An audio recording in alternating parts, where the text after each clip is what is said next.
Well, with that, we are marking 40 years of Straight from the Heart by taking a look at some of the stories that made an impact on East Tennessee. Now, one of those stories happened 12 years ago tonight with the super outbreak of 2011. That April 27th storms kept utility crews busy.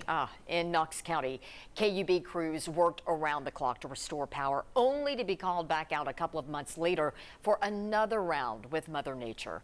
Kaylee Bowers once again has more with a lineman who remembers those storms very well.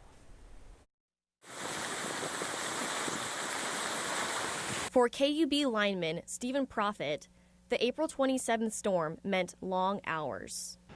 We had extensive outages all over the system, a lot of damage to our backbones and our feeders. We probably worked the first 4 or 5 days of that event just trying to get up all of our feeders as best we could. Knoxville was spared high winds, but saw damaging hail.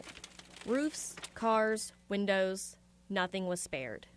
All of the trees had already put on the leaves. The hailstorm came through and it was like fall, except all the leaves on the ground were green and they were shredded. Profit worked for long hours, sometimes 16-hour days, to help get power restored.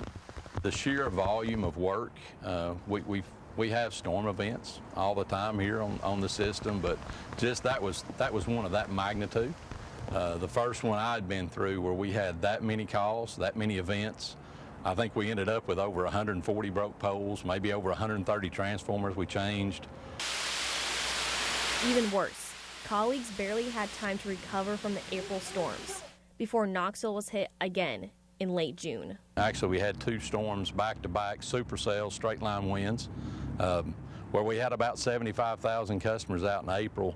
We were well over 125,000 in those June events. So it was almost like starting over, Groundhog Day. Profit admits both storms left them all exhausted, but they did receive a lot of support, including those who were without power. I can remember us being in subdivisions and different parts of the system, and there being coolers out there with Gatorade and water bottles and soft drinks for us to drink. It truly showed the volunteer spirit inside of Knoxville when these events happen. And while he hopes to never see another year like 2011, he's proud of the lessons they walked away with. We're better at preparing for storms now because of those events and the way that we go about that and the staffing of resources, rest periods for our folks when we're in a multi-day event. You know, a lot of the lessons that we learned, we implement now in our storm response and restoration.